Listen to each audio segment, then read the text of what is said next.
Bien, listo, ahora sí comenzamos. Como les decía, vamos a trabajar en base al diseño de un sistema fotovoltaico de conexión a red de 1 megavatio. Sí, vamos a aprender de que este valor de 1 megavatio pues se puede referir bien a los módulos o bien a los inversores, que son los que entregan finalmente la potencia en energía alterna. Y bueno, cualquier consulta, duda, pueden escribirla por el chat o interrumpir directamente la presentación para poder resolverla en el instante. Bien, comencemos entonces. Ya, justo aquí está lo que les decía, ¿no? Si nosotros hablamos de 1 megavatio de potencia, nos podemos referir de repente a la potencia de los inversores, no necesariamente a la potencia de los paneles. Si es que nosotros nos referimos a la potencia de los inversores, ya se sabe que la potencia de los paneles tiene que ser mayor, ¿sí?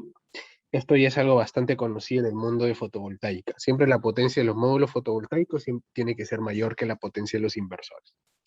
Ojo, esto es partiendo que la potencia de los inversores, o sea, la potencia de alterna, es de 1 megavatio. Entonces, vamos a plantear que la potencia fotovoltaica para ese megavatio va a ser de 1.2 megavatios. Si se dan cuenta, hay un sobredimensionamiento del 20% en fotovoltaica, en los módulos.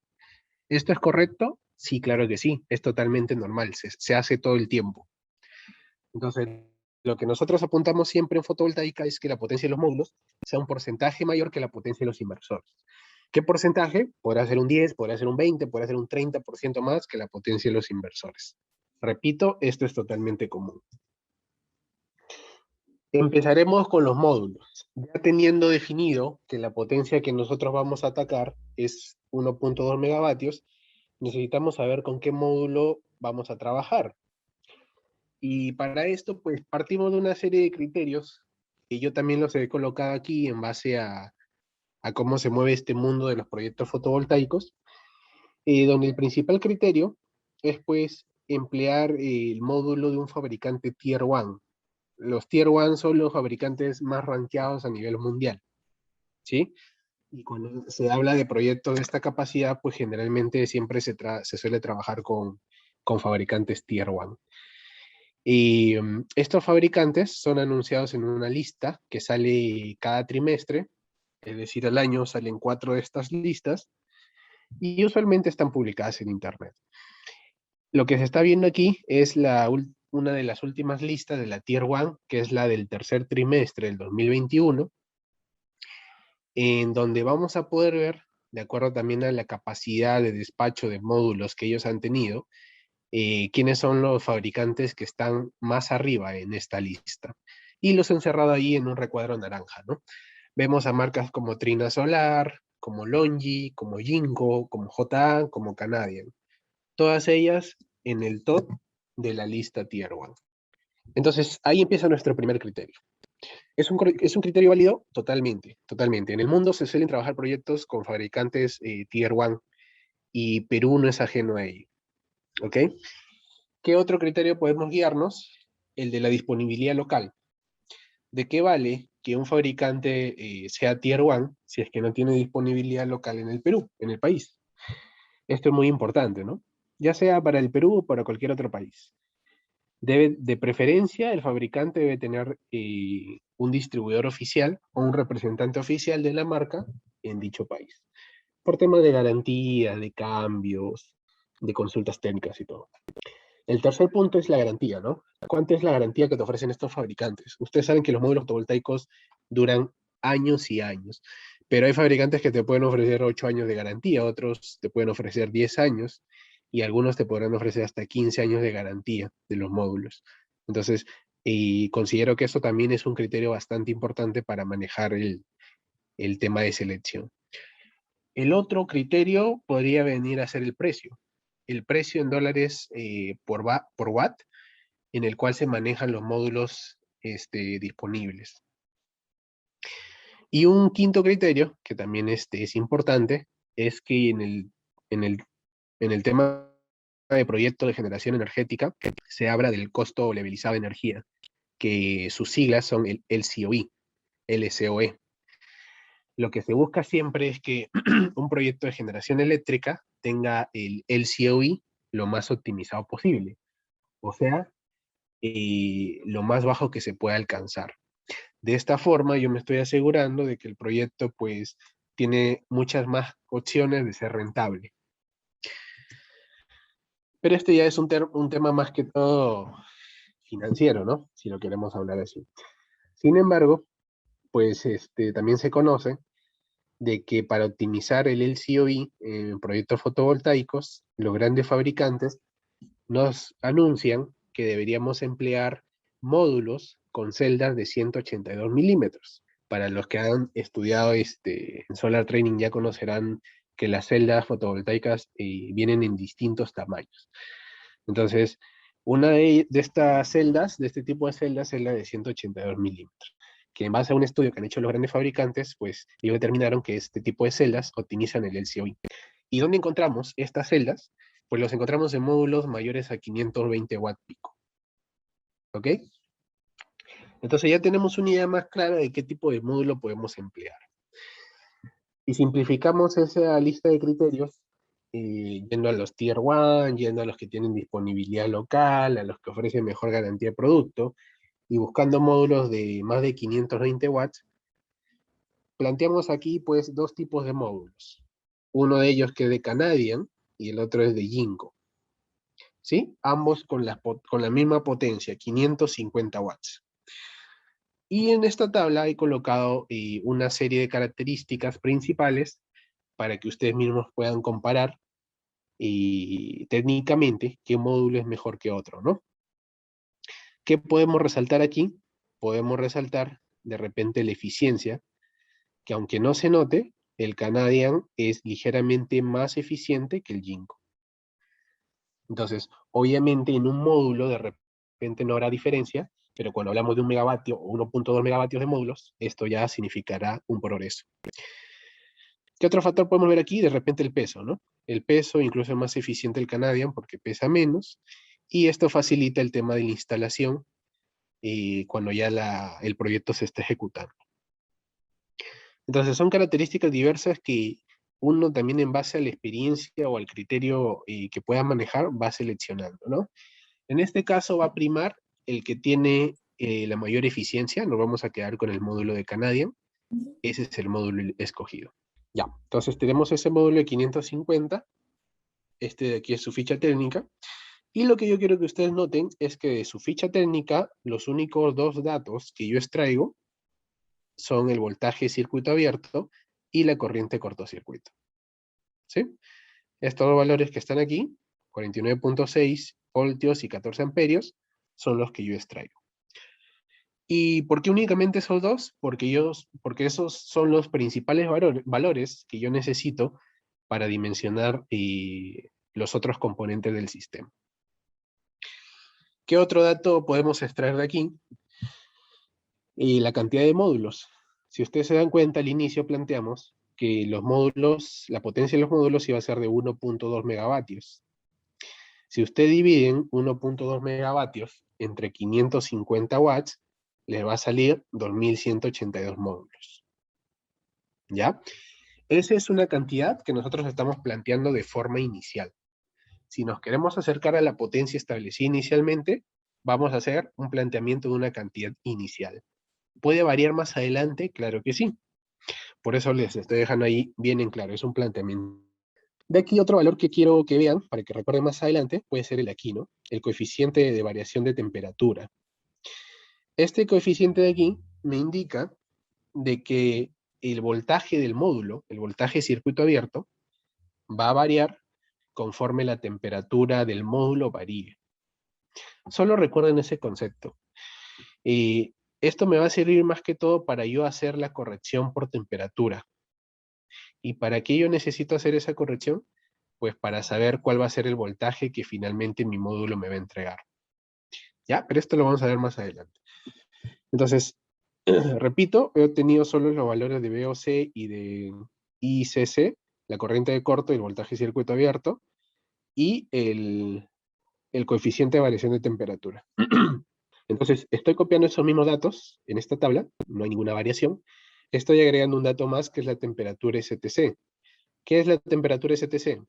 Cuando un módulo fotovoltaico es producido, es fabricado, mejor dicho, esos valores eléctricos especificados en la ficha técnica vienen a unas condiciones estándar, así se les conoce. Esas condiciones estándar, una de ellas es que el módulo debe tener una temperatura de 25 grados, ¿sí? Si el módulo tiene una temperatura de 25 grados, su voltaje será de 49.6 voltios. Esa es la interpretación. Pero les comentaba que se hacía una corrección por temperatura. Ya, ¿y esta corrección por qué se hace? Lo que sucede es que cuando se instalan módulos en la vida real, y generalmente en zonas altoandinas, por ejemplo, o en zonas muy frías, el módulo, en el caso más extremo, no va a estar a 25 grados, puede estar a un valor mucho menor. Entonces, para que ustedes entiendan qué es lo que significa esto, he puesto un pequeño ejemplo, ¿no? Un ejemplo donde la temperatura de la celda o la temperatura del módulo es de 8 grados. Y ahora ustedes se preguntarán, ¿y cómo sé pues que el módulo puede alcanzar esa temperatura? Sencillo, la temperatura más baja que va a alcanzar la celda o el módulo coincide con la temperatura más baja ambiental del lugar, ¿sí? O sea que si estamos en una zona altoandina y la temperatura más baja que presenta durante el año es 8 grados, bueno, vamos a considerar que la temperatura del módulo también va a alcanzar ese valor. ¿Ya? Teniendo especificado ese ejemplo, ojo que es solo para este ejemplo, pues vamos a tener que hacer esa corrección. Y la corrección viene dada por esta expresión. El nuevo voltaje de la celda a 8 grados va a ser igual al voltaje inicial, 49.6, el que estaba aquí, multiplicado por un factor. Ese factor viene de sumar 1 más el coeficiente de variación de voltaje multiplicado por el delta de T. ¿Ya? Como se habrán dado cuenta, el coeficiente tiene un valor negativo, entonces se pone menos, y el delta de T es la diferencia de temperatura que hay entre la condición más fría y la temperatura estándar, que es precisamente 8 menos 25. Esa diferencia, multiplicada por 0,26 y agregada a 1, me va a hacer de que mi voltaje final sea de 51.79 voltios. Ustedes dirán, pero no es mucha la diferencia. Ya, pero eso es en un módulo. Cuando se trabaja en stream fotovoltaico, generalmente se trabajan con arreglos de 20, 25, 30 módulos. Entonces, la diferencia en un solo módulo, que es de un par de voltios, más adelante se puede convertir en unas cuantas decenas de voltios. Por eso es importante. Bien, entonces ya teniendo el voltaje corregido, el que tenemos aquí, 51.79, el siguiente concepto que tienen que entender, que era justamente lo que les decía, es que los módulos se conectan en serie para alcanzar voltajes mayores, ¿sí? ¿Y hasta qué voltaje se suele trabajar? Pues eso depende mucho del inversor. Los inversores vienen especificado el valor de cuál es el voltaje máximo con el cual trabaja, porque finalmente es a los inversores donde se conectan los módulos, ¿verdad? Entonces, lo que yo voy a buscar es siempre, ojo, siempre, vamos a intentar llegar a ese máximo de voltaje. En el diseño de una planta fotovoltaico, siempre llegar al máximo voltaje posible va a ser lo más óptimo, ¿sí? Porque de esa forma yo voy a poder poner más módulos en serie y menos cadenas en paralelo. Recuerden, si yo pongo cadenas en paralelo, lo que voy a hacer es sumar las corrientes, aumentar las corrientes. Y si aumento las corrientes, voy a tener que poner conductores más gruesos y protecciones con mayor capacidad. Por lo tanto, eso encarece mi proyecto. Conclusión, me conviene siempre ir al máximo voltaje posible, siempre y cuando me lo permita mi inversor. Entonces, para este ejemplo vamos a hacer de que el inversor me va a entregar, puede tolerar 1500 voltios de los módulos. Y esto es bastante común. Los inversores hoy en día vienen con esa capacidad de 1500 voltios. Bien, entonces si es que no debo pasar ese valor de 1500 voltios, simplemente bastará multiplicar cierta cantidad de módulos en serie por el voltaje corregido, y eso debe ser menor o igual que los 1500, ¿no? ¿Cuánto me sale eso si reemplazamos? Pues me saldrá de que la cantidad de módulos en serie tiene que ser menor a 28.9. Es decir, lo limitamos en 28 voltios. ¿Correcto? Perdón, en 28 módulos, no voltios. Y ya si multiplicamos esos 28 módulos por ese voltaje, vamos a darnos cuenta de que a lo mucho nuestro string de 28 módulos podrá llegar a 1450 voltios. No llegará a los 1500 del inversor. Si ponemos uno más y nos vamos hasta 29, probablemente lo supere. Lo va a superar. Entonces nos quedamos con el string de 28 módulos. O sea, la misma conexión que están viendo aquí, pero esta conexión de 11 módulos va a crecer hasta 28 módulos. Eso es un string. Poner módulos en serie para aumentar el voltaje. Listo, hasta esa parte ya tenemos dimensionado y los strings en base a una selección previa de los módulos. Ahora vamos a seleccionar los inversores. Esto es muy similar al criterio inicial de los módulos, salvo que en el caso de los inversores no existe una lista Tier 1 como tal. Lo que sí hay, pues, son ciertos indicadores de quiénes son los fabricantes que tienen mayor predominancia en el mundo, ¿no? Y siempre en la cabeza, pues, vemos fabricantes como Huawei, como SMA o como Sangro. Ellos siempre se mantienen en la cabeza. Y hay otros que también siempre están presentes en el top 10 o en el top 20, como Fimer, como Fronius, como Ingetin, o como Solís también. Les comento de todo esto porque algunos de ellos también tienen disponibilidad local en el país y por lo tanto nos facilita a nosotros negociación y cualquier consulta técnica y garantía de los fabricantes. Entonces vale la pena hacer pues una comparativa entre estos principales fabricantes para poderle darle la calidad adecuada a mi proyecto. Aparte de esos criterios, ¿qué otros criterios también importan aquí? Bueno, aparte del precio, que ese es un criterio obvio, nosotros también podemos destacar la tecnología del inversor. Actualmente existen dos tecnologías predominantes de inversores, que son los inversores centrales y que son los inversores de string, ambos. Las diferencias técnicas sí son varias, ¿ok? Pero la diferencia de aplicación, si se puede llamar así, es que los inversores de string se utilizan para proyectos de hasta 10, en un rango de 10 a 20 megavatios como máximo. Hasta ese límite superior se utilizan los inversores de string. A partir de ahí hacia arriba ya se empiezan a usar inversores centrales.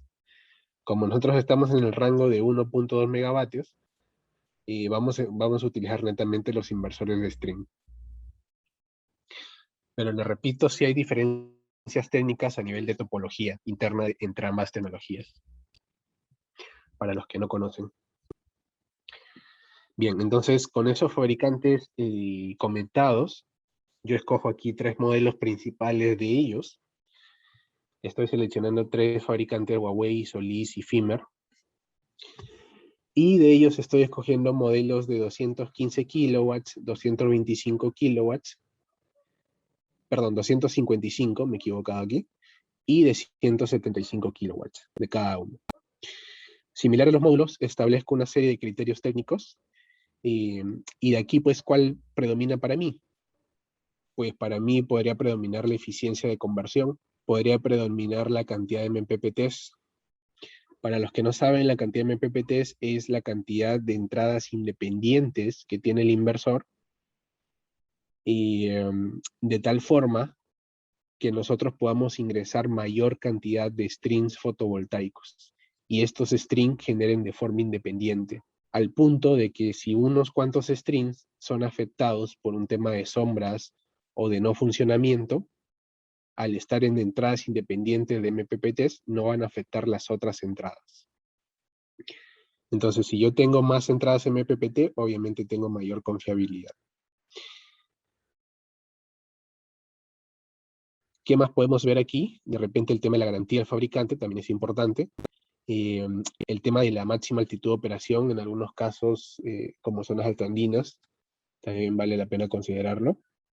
Todo esto viene en ficha técnica, ojo, ¿ah?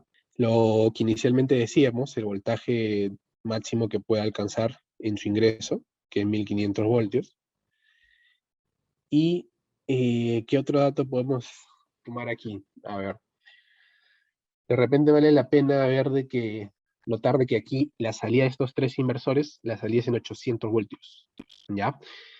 Esa salida obviamente está en corriente alterna y es necesario también notarla, porque en algunos casos he visto diseño de proyectos donde trabajan con inversores a 600 o 800 voltios en la salida, y seleccionan conductores y protecciones que trabajan a 400, a 400 voltios.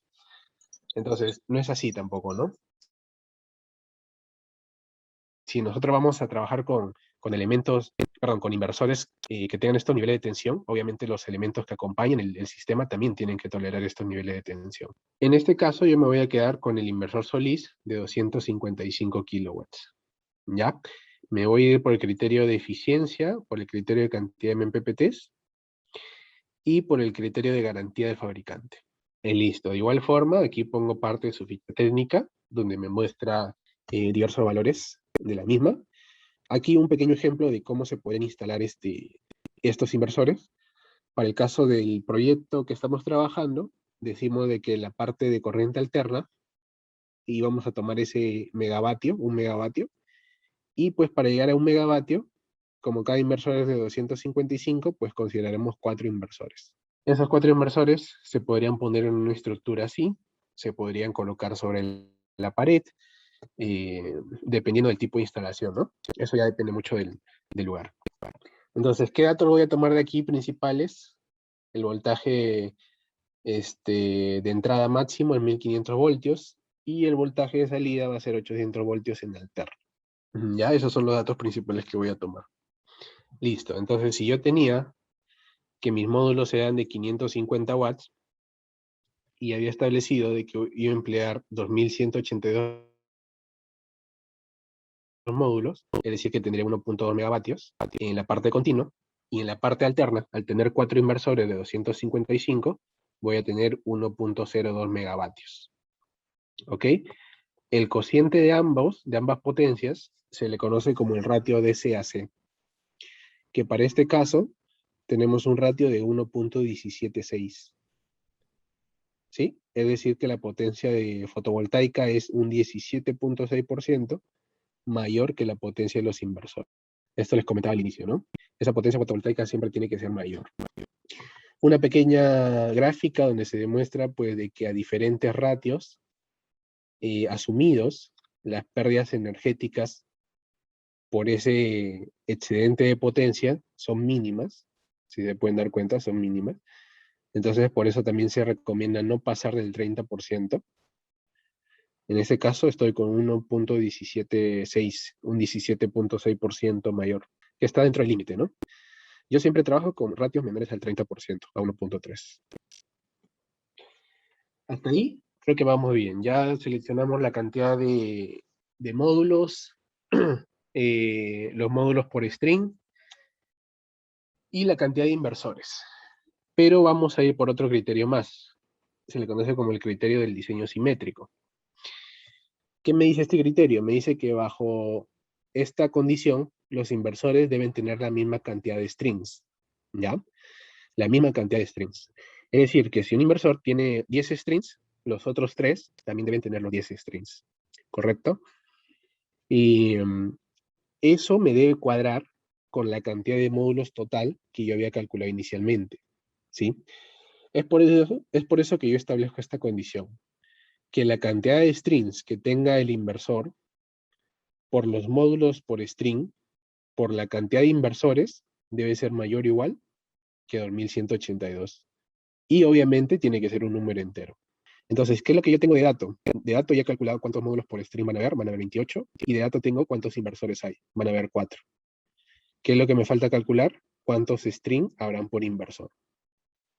Me sale que debe ser mayor a 19.4, por lo tanto establezco que la cantidad de string por inversor va a ser 20.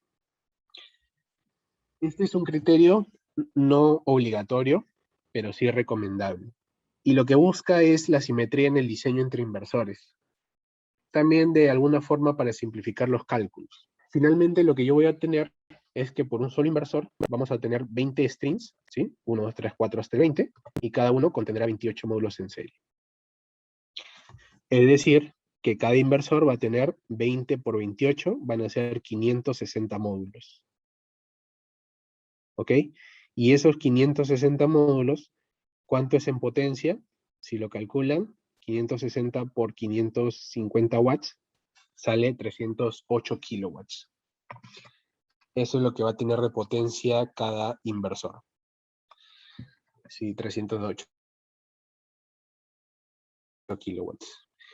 Ok, entonces la distribución que va a tener mi inversor va a ser, pues, precisamente los 20 strings de 28 módulos cada uno. Voy a retroceder a la lámina donde aparecía la ficha técnica del inversor. Aquí veo un dato importante que me dice máxima cantidad de entradas de strings. O también se le puede llamar máximo número de strings admitidos. Que me dice que mi modelo me permite máximo 28 strings. ¿Ya? Yo he calculado 20 strings por inversor, es decir, que quedarán todavía 8 strings sin utilizarse en el inversor. ¿Ok? ¿Y me conviene irme a utilizar los 28 strings? No creo, no lo creo, porque si te vas a utilizar los 28 strings, probablemente ya estés por aquí por un factor mucho más alto. Entonces, quedémonos en que son 308 kilowatts por cada inversor. 20 strings de 28 módulos cada uno. Hasta ahí ya tenemos diseño del campo fotovoltaico y potencia de los inversores. ¿Qué es lo que viene de forma rápida? Viene la selección de estructuras. Si trabajamos en un sistema sobre techo, pues hay dos opciones de estructuras.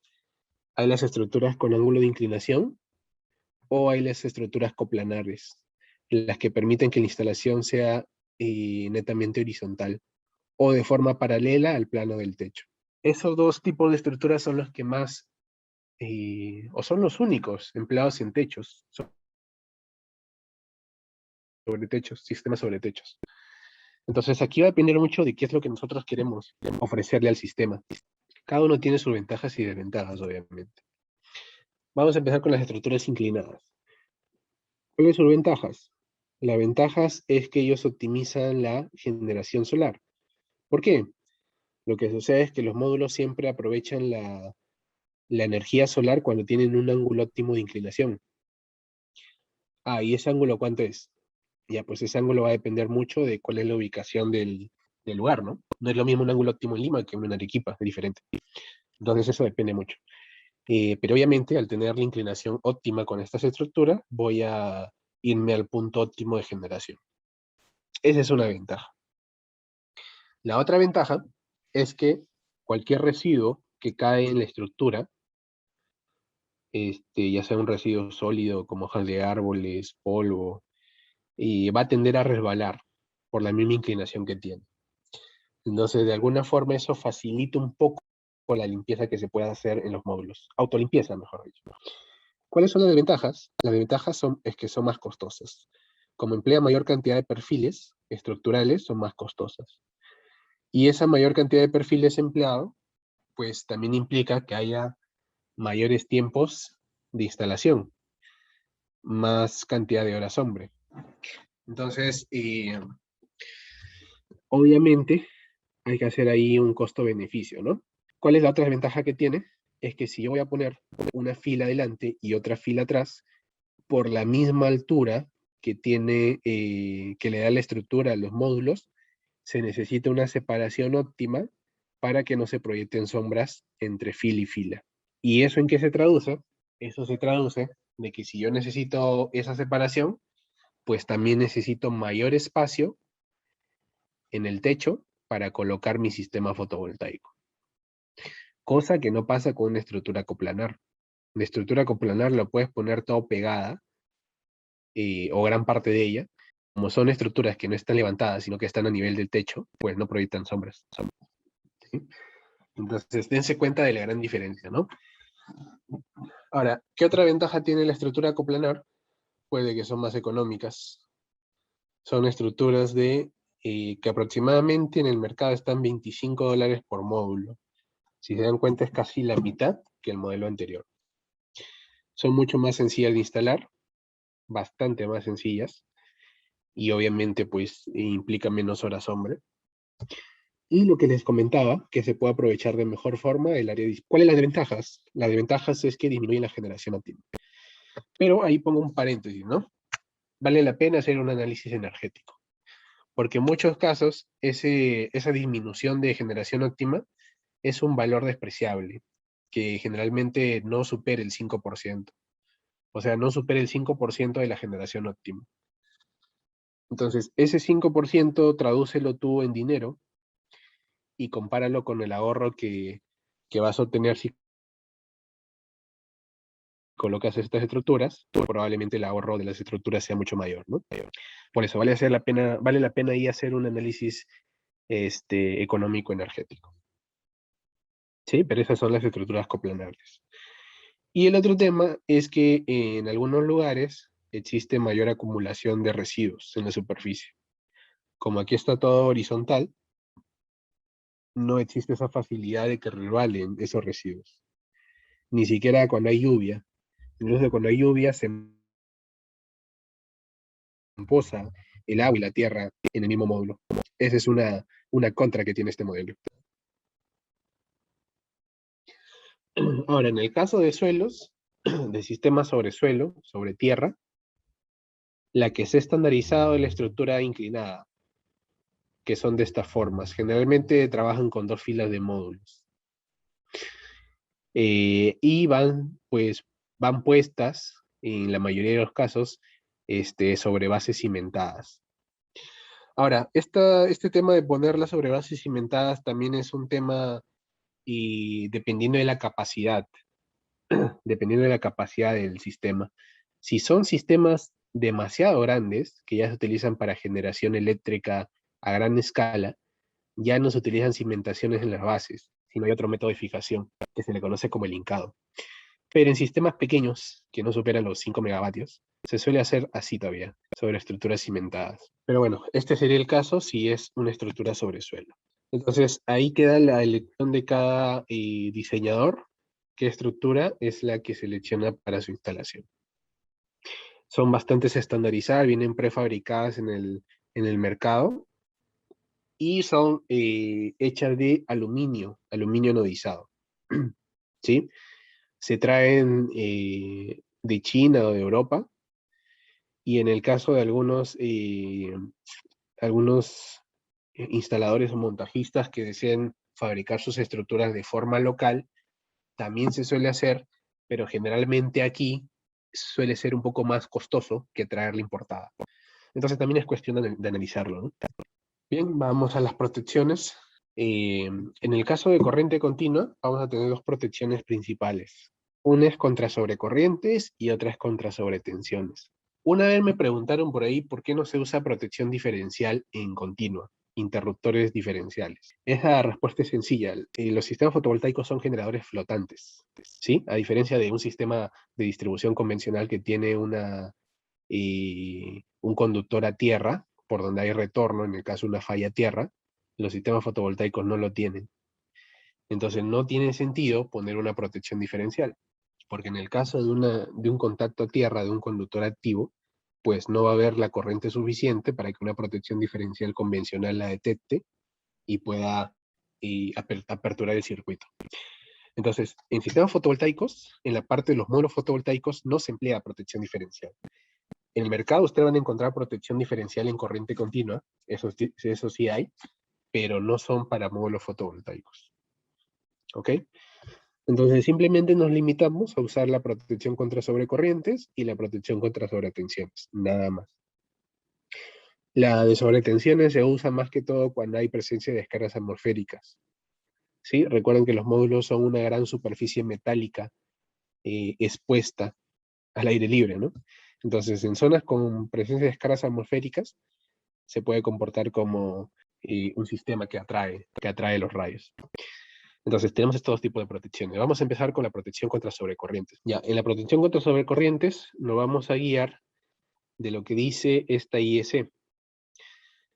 Ojo que el diseño lo estamos trabajando en base a la IEC, porque si nos vamos a normativas nacionales, aquí propias del Perú, pues no no las encontramos, ¿no? Específicas para diseño fotovoltaica no las hay.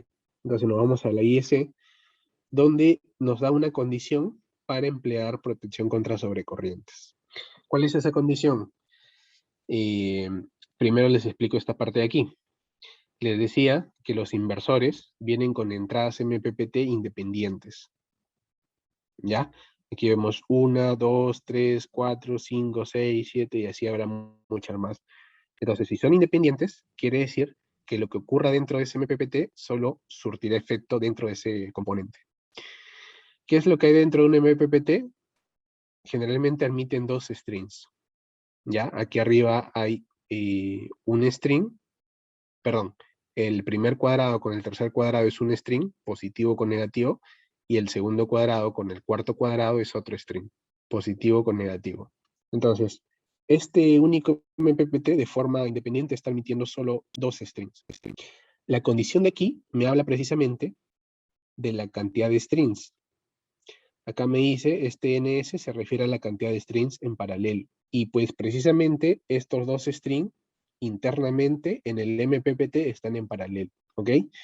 ¿Qué me dice? Que la cantidad de strings en paralelo menos 1 multiplicado por la corriente de cortocircuito máxima debe ser mayor que la corriente máxima de protección del módulo. Si es que se cumple esta condición, nosotros debemos emplear protección contra sobrecorrientes. ¿No se entiende de forma literal? Pues lo vamos a entender con el ejemplo. Esta misma explicación la estoy trayendo aquí abajo, ¿ya? Y estoy poniendo esto de aquí, lo que les comentaba, que los inversores actuales tienen dos strings en paralelo por cada entrada MPPT independiente. Entonces, ¿el NS cuánto vale? Vale 2, porque solo hay dos strings en paralelo. Mi inversor podrá tener 20 strings, pero solo dos están en paralelo. Eso es lo que yo voy a analizar. Reemplazo 2 menos 1 multiplicado por la corriente de cortocircuito máxima. Ahora, aquí ese también es otro término importante. La corriente de cortocircuito máxima se refiere a la corriente de cortocircuito del módulo fotovoltaico, que si nosotros volvemos se van a dar cuenta que era 14 amperios, pero multiplicado por un factor de 1.25. ¿Y este factor por qué se pone? ¿Porque queremos? No. Ese factor se pone porque la corriente de cortocircuito especificada en la ficha técnica del módulo, les comenté al inicio de que estaba especificada a condiciones estándar. Son condiciones específicas. Si las condiciones reales superan esas condiciones específicas, esa corriente de cortocircuito puede ser mayor. Por eso es que cuando se trabaja en este caso, cuando se habla de la corriente de cortocircuito máxima y a la corriente de cortocircuito estándar, hay que multiplicarla por un factor. Ese factor es de 1.25. Y este 1.25, pues internamente implicará, para los que conocen un poco más, hablar de que la irradiancia puede ser superior a los 1000 watts sobre metro cuadrado y que la temperatura de los módulos también puede ser superior a los 25 grados. Y a mayor temperatura, obviamente la corriente también aumenta. ¿Qué es lo que me traduce esta fórmula? Me sale que 17.5 amperios, me falta el último término, perdón. Esta corriente del módulo máximo viene dada en la ficha técnica. Para eso sí voy a volver a la ficha técnica, para que lo puedan visualizar dónde está. Aquí está, miren. Siempre cuando vean este valor, expresado precisamente con ese nombre, y a ese valor se refiere la fórmula. Esta es la corriente máxima que puede tolerar un módulo fotovoltaico o un string sin que sufra daño. ¿Sí? El módulo puede generar 14 amperios. Perfecto. Pero ¿qué pasa si viene una fuente de afuera y le inyecta 20 amperios? ¿Lo puede soportar? Sí, porque puede soportar hasta 25 amperios. Ya, entonces, ¿qué sucede aquí en la fórmula? Ese valor de 25 amperios es precisamente el que tenemos aquí. Me da el resultado, me da que 17.5 es mayor a 25 amperios. No, ¿verdad? Entonces, si no es mayor, no se cumple la condición para usar protección de sobrecorriente. No tiene sentido utilizar la protección de sobrecorriente porque ante cualquier falla de cortocircuito de un string y el otro string alimente esa falla, la máxima corriente que se va a llegar va a ser 17.5 amperios. Y les digo de que mi módulo o string puede tolerar hasta 25 amperios entonces no habrá necesidad de usar una protección contra sobrecorriente. No lo digo yo, lo dice la IS, pero obviamente también lo dice el sentido común, ¿no? No hay necesidad de utilizar esa protección contra sobrecorriente. Ahora, si no hay esa necesidad, pues quiere decir que no voy a poner fusibles. En principio no tendrías por qué. Pero hay muchos proyectistas que ponen fusibles por un tema de seccionamiento, ¿ya? Y eso necesito que te lo grabes bien. Por un tema de seccionamiento se ponen fusibles. ¿Y por qué seccionamiento? Ah, es que yo de forma independiente voy a poder seccionar cada string por separado. Bueno, y si voy a poner fusibles, entonces, ¿cómo se dimensionan los fusibles? Pues para eso viene la segunda condición, ¿no? La corriente nominal de los fusibles debe ser mayor que 1.5 veces la corriente de cortocircuito de los módulos y menor que 2.4 veces la corriente de cortocircuito de los módulos, y además debe ser menor o igual que la corriente máxima de los módulos que soportan, que eran los 25 amperios. Entonces, esa condición la vamos a trasladar aquí abajo.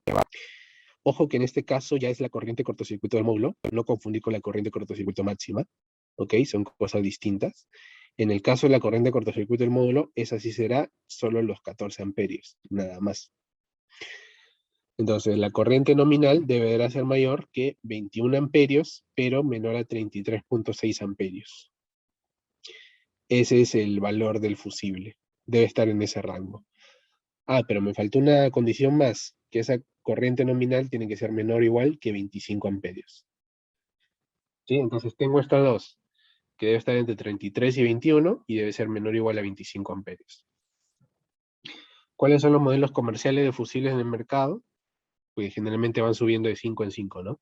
15, 20, 25, 30. Entonces, ¿qué pondré yo? Pondré fusibles de 25 amperios. Fusibles específicos para fotovoltaica, ¿cuáles son? Los que tienen las letras GPB. ¿Ya? Esos son los fusibles específicos para fotovoltaica. Lo otro que deben verificar es que estos fusibles puedan trabajar hasta 1500 voltios. Eso es importante porque si ponen fusibles de 25 amperios GPB y que trabajen a 600 voltios, pues van a volar ni bien los ponen. Entonces la tensión de circuito abierto es otro indicador para el fusible. ¿Se puede poner interruptores térmicos en vez de fusibles? Claro que sí, también se pueden poner, pero van a tener que buscar igual que sean o que trabajen a la tensión de 1500 voltios. Y eso es mucho más complicado de encontrar. Y si los encuentras, serán mucho más caros que poner únicamente los fusibles. Entonces, a la final, termina conveniendo poner únicamente los fusibles, como pueden ver en esta imagen, ¿no? Un fusible en el lado positivo y un fusible en el lado negativo del string. Es decir, voy a emplear 2 fusibles por string. ¿Sí? Y así pondré todos mis strings. Todos los positivos con su fusible, todos los negativos con su fusible. Listo, ya vamos armando la parte de los strings, los fusibles, los inversores. ¿Qué más toca? Toca los DPS, o mejor dicho, perdón, contra sobretensiones. Aquí me equivoqué, era contra sobretensiones. En el caso de sobretensiones, obviamente les decía al inicio de que esto se refiere más que todo a lugares donde haya descargas atmosféricas, ¿ya? ¿Y esto cómo lo calculo? Pues hay una metodología simple que la resume la misma IS anterior, que me dice que si yo tengo esta condición, que si la longitud es mayor a la longitud crítica, se requiere dispositivos de protección contra sobretensiones, llamados DPS. Ya, pero ¿qué es L y qué es L crítico? El L es la longitud de cableado desde los módulos o del string hasta el ingreso del inversor. ¿Cuánto cableado hay? Y el L crítico viene dado por esta tabla que te lo da la IS. Sencillo. Mira, el L crítico dice, en el caso de una instalación en un edificio, o en el caso de una instalación sobre suelo, fuera del edificio. Sobre un edificio, ese valor es 115 sobre NG. NG es la cantidad de descargas atmosféricas por kilómetro cuadrado por año que tiene cierto lugar. ¿Y dónde encuentro esa información? En el caso del Perú, lo encuentro a través de la página de los Sinarmin. Tiene un mapa será único del Perú. Así se le conoce. Ahí se ve la cantidad de descargas por kilómetro cuadrado por año que tiene cualquier ubicación. A ver, supongamos que esa cantidad de descargas en cierta ubicación sea 2. ¿Cuánto es mi L crítico? Mi L crítico será, para el caso de un edificio, 115 entre 2, 75 metros, ¿ok? Y si la distancia de los streams al inversor es de 30 metros, ¿sí? No se cumple la condición, por lo tanto no se requiere DPS. No se requiere DPS. Ahora, en el caso de que sí se necesitara DPS, existe otra IS, que es esta de aquí, la 61643-32, que me dice qué tipo de DPS debo emplear, porque hay DPS tipo 1 y tipo 2, ¿ok? Entonces, una vez que mi análisis simplificado me diga de que sí requiero DPS, pues la otra IS me indicará qué DPS emplear. Cuando ustedes ven aquí las siglas SPSR, significa un sistema de pararrayos, ¿ya? Me dice que si en la instalación o el lugar no tiene un sistema de pararrayos, pues voy a emplear los DPS tipo 2 y en este caso tipo 1 o tipo 2, dependiendo de la ubicación. Si dan cuenta, estas ubicaciones están referidas a distintas partes del sistema fotovoltaico. Al inicio de los strings, a la entrada del inversor, a la salida del inversor y al ingreso del tablero de interconexión, el tablero general, donde se conecta el sistema. Entonces yo voy a requerir un DPS para cada una de estas partes, siempre y cuando la metodología me diga de que sí, sí lo requiero. Listo, hasta ahí voy la parte ya hice la parte de protecciones. Miren, cuando ustedes calculan sus protecciones, les queda algo como esto, los fusibles, los DPS, si es que sí es necesario, y en algunos casos se puede poner un interruptor general, ¿no? Si es que se quiere desenergizar toda la matriz fotovoltaica de un solo golpe. Esto es opcional. Con los fusibles como seccionadores independientes podría ser más que suficiente. Y aparte, en el mismo inversor vienen seccionadores también para desenergizar la parte fotovoltaica. Entonces depende mucho de la confiabilidad que se le quiera dar al sistema, ¿no? ¿Qué más tenemos? Tenemos los conductores. Aquí se van a dar cuenta que la parte de conductores es muy similar a cómo se calculan los conductores tradicionales. No hay nada del otro mundo en esta parte. Los conductores de corriente alterna. ¿Por dónde empezamos? Vamos a empezar de que la corriente nominal o la corriente de diseño con la cual yo voy a trabajar este cálculo va a ser pues esa corriente de cortocircuito máxima, ¿no? O sea, los 14 amperios multiplicado por el factor de 1.25. ¿Cuánto era? 17.5. Esa va a ser mi corriente de diseño. Entonces, si esa es mi corriente de diseño o mi corriente nominal, yo necesito igual corregirla. ¿Y por qué? Porque existe una corrección por temperatura y existe una corrección por agrupamiento de conductores. Vamos a ver cada una de ellas. Empezamos con temperatura. El tema de la temperatura es sencillo. Eh, Básicamente me dice que a qué temperatura se encuentran mis conductores fotovoltaicos. Si es que se encuentra a una temperatura distinta a los 30 grados, pues habrá que aplicar un factor de corrección. Pero si se encuentra a una temperatura de 30 grados, no será necesaria ningún factor de corrección. Ahora, aquí viene una duda porque también me han consultado qué pasa con los conductores, qué tanto se calientan, porque sabemos que los módulos fotovoltaicos pueden llegar a 60 o 70 grados, pero ¿los conductores también llegan a esas temperaturas? ¿O los conductores sí se mantienen fríos? Ya, la respuesta es que esos 60 o 70 grados que alcanza el módulo, los alcanza en la superficie del módulo, pero a más de 5 centímetros del módulo, la temperatura ya cae a la temperatura ambiental. Entonces, no es que el conductor que sale del módulo alcanza esas temperaturas elevadas, sino alcanza temperaturas ambientales.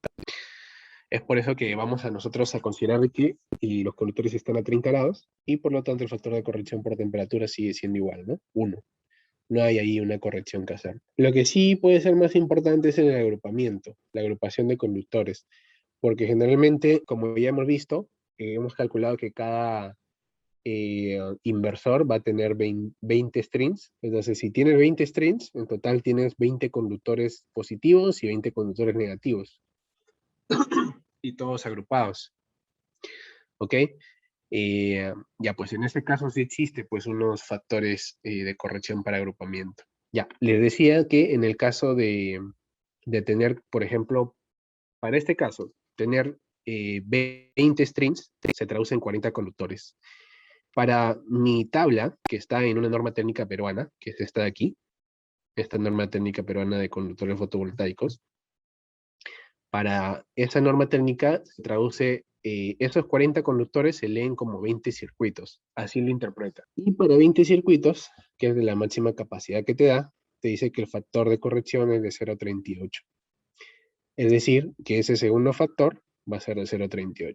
Entonces, mi corriente de diseño, o mi corriente nominal, ya corregida, sale 46.5 amperios. Lo único que yo tengo que verificar es que la capacidad del conductor, de mi conductor fotovoltaico, sea superior a esos 46.5 amperios. ¿Cuál es el conductor que me da una capacidad superior a 46.5? Aparentemente es el conductor de 4 milímetros cuadrados. ¿Sí? Me dice que puede tolerar 55 amperios nominales. Y entonces, ¿me quedaré con 4 milímetros cuadrados? Pues no. Ahí tengo que agregarle el criterio de la caída de tensión. Y eso ya pues es como si fuese pues corriente monofásica, ¿no? Ahora, el otro tema viene aquí por trabajar a una caída de tensión máxima permisible. El Código Nacional, en el caso de Perú, no me dice nada de fotovoltaica en específico, ¿no? Pero buenas prácticas de diseño me indican de que esa caída de tensión no debería pasar del 2% para el lado de continuo. Y para el lado alterno, de forma similar, también 2%. Entonces, por la fórmula de caída de tensión,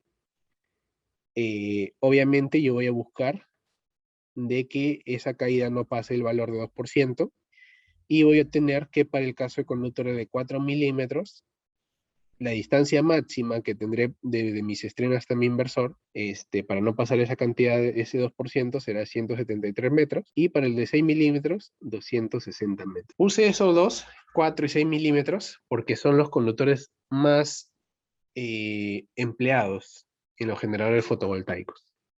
Entonces, si tengo un string que está a 200 metros del inversor, obviamente seleccionaré el de 6 milímetros cuadrados. Si tengo un string que está a 100 metros del inversor, con el de 4 milímetros cuadrados será suficiente. Ahora, algo importante que mencionar es que los conductores fotovoltaicos o los conductores solares tienen que cumplir ciertas especificaciones, no puede ser cualquier conductor. Por ejemplo, tiene que trabajar hasta 1500 voltios en continua, su temperatura de operación tiene que llegar hasta 90 grados, y la máxima hasta 120 grados por 20.000 horas de operación. Viene nombrado por estas letras, H1Z2Z2-K, eso también está según norma, y pues principalmente el conductor fotovoltaico lo que tolera es la alta radiación, porque como son instalaciones expuestas al aire libre, generalmente muchas veces también el conductor está expuesto. Con la radiación, un conductor normal se debería degradar en poco tiempo, pero el fotovoltaico tiene que aguantar todo esto, ¿ok? Entonces, ¿qué es lo que falta por ver? Falta por ver conductores de alterna, similares a continua, las protecciones de alterna, que esto ya probablemente lo conozca muy bien. A la salida del inversor, habrá que colocar una protección termomagnética, teniendo en cuenta la corriente máxima que va a salir del inversor, y a eso agregarle un 25%, ¿no? Hay inversores que son inversores delta, y hay otros inversores que son estrella, o sea que tienen trifásico o neutro. En el caso de los delta, pues de la misma forma que los módulos, también es un sistema de generación flotante, entonces no tendría sentido ponerle un diferencial. Y en el caso de los estrella, ahí sí tiene un neutro, por lo tanto ahí sí valdría la pena ponerle un diferencial. Pero en el caso de los diferenciales para circuitos fotovoltaicos, para sistemas fotovoltaicos, se suelen emplear diferenciales tipo B. Esos son los que se emplean para sistemas fotovoltaicos. Ingeniero, disculpe, una Y lo consulta. último será la industrial. Sí, adelante. Sí, una consulta. Si quiero llegar a, justo usted mencionó en una de los PPTs respecto a las pérdidas por el conjunto de conductores. En este caso tenía 40 en total, 20 por cada string. Correcto. Pero la tabla solo decía como máximo 20. Si llegara el caso de que se dieran más, ¿dónde puedo consultar? Buena pregunta. Primero esta parte de aquí, estos 20, si nosotros podemos leer aquí, mira, la nota 5, dice, si un grupo consta de n cables unipolares, puede considerarse como n sobre 2 circuitos de 2 conductores. O sea, si lo pasamos al ejemplo, si un grupo consta de 40 cables unipolares, puede considerarse como 20 circuitos. Entonces, para este caso aplicaría esto de aquí. ¿Ya? Y entonces, hasta ahí tienes tus 20 strings como máximo. Si tú quieres más, yo he visto una parte del código donde mencionan que si yo tengo una separación entre grupo de conductores, o sea, si yo tengo, por ejemplo, aquí 20 strings, y a cierta distancia, dentro de la misma canaleta o sistema de conducción, a una distancia determinada, entonces ya aplica como si fuese otro sistema de conducción independiente. Ya no es necesario hacer mayor corrección. Hay una parte del código donde dice eso. A una distancia determinada ya aplica como si fuese otro elemento de conducción. Ya, entonces con eso puedes seguir poniendo más y más grupos de conductores. Pero vale hacer la acotación de que pues máximo también se trabajan con 20 strings, ¿no? No, de eso generalmente no se suelen pasar en sistemas de esta capacidad. Entiendo. Muchas gracias. Listo, Kevin. Bien, entonces les comentaba esto y la parte de inyección cero lo veremos en cualquier entrenamiento que ustedes puedan tener con nosotros. Hasta ahí conmigo. Y pues no sé si tienen consultas de esta presentación. ¿Alguna duda? ¿Todo claro? Pregunten con toda confianza. Una consulta, ahí vi que apareció en la ficha técnica unas protecciones IP66, creo, ¿De dónde? en la ficha del inversor, creo que era. A ver, aquí. No recuerdo si era del módulo del inversor. La cosa es que decía que tenía una protección IP66. Debe ser del módulo. Este de aquí, 68. Ajá. Ya, este de aquí es simplemente para la caja de unión que está detrás del módulo. O sea, esta pequeña cajita que almacena los diodos de bypass es la que tiene IP68. ¿Qué significa eso? O sea, ¿protege en realidad contra algo, algún parámetro eléctrico? O... Ah, ya, ya. No, en el caso del IP68, si no me equivoco, es protección contra tierra y agua a alta presión. O sea, en otras palabras, ahí no va a ingresar absolutamente nada. Eso búscalo, eso sí es universal, las protecciones. Ah, Y ya, así ya. como eso, también puede ser el inversor también tiene su IP, ¿no? Por ejemplo, estos inversores tienen IP 65, 66. Pueden trabajar al ambiente libre sin problemas. Ah, ya, listo, listo. Los dos tienen entonces, tanto el módulo como el inversor. Claro, pero en el módulo, repito, es solo la caja de conexiones. Esta caja de conexiones. Esta y de donde salen los conductores. ¿Ya? El MS4 que viene con el cable, ese tiene otro IP. Ese, si no me equivoco, tiene IP 66. ¿Sí? Pero no el módulo como tal, no es que tenga un IP, pero sí las cajas de conexiones y los MS4. Eso sí tiene un IP. Ah, ya, más que todo son físicas nuestras protecciones. Ujú, correcto, físicas. ¿Alguna otra consulta? A ver, creo que en el chat hay. A ver, en el chat consultan si cuando se trabaja con microinversores, las protecciones en DC son las mismas o el mismo procedimiento. Con microinversores, sí, claro, es el mismo procedimiento, ¿no? En el caso de microinversores, aquí viene algo interesante. El caso de microinversores solo te permite un inversor por cada módulo. Entonces, si tienes un inversor por cada módulo, no tienes peligro de que haya, pues, retornos para las sobrecorrientes. Lo que sí podría haber serían sobretensiones.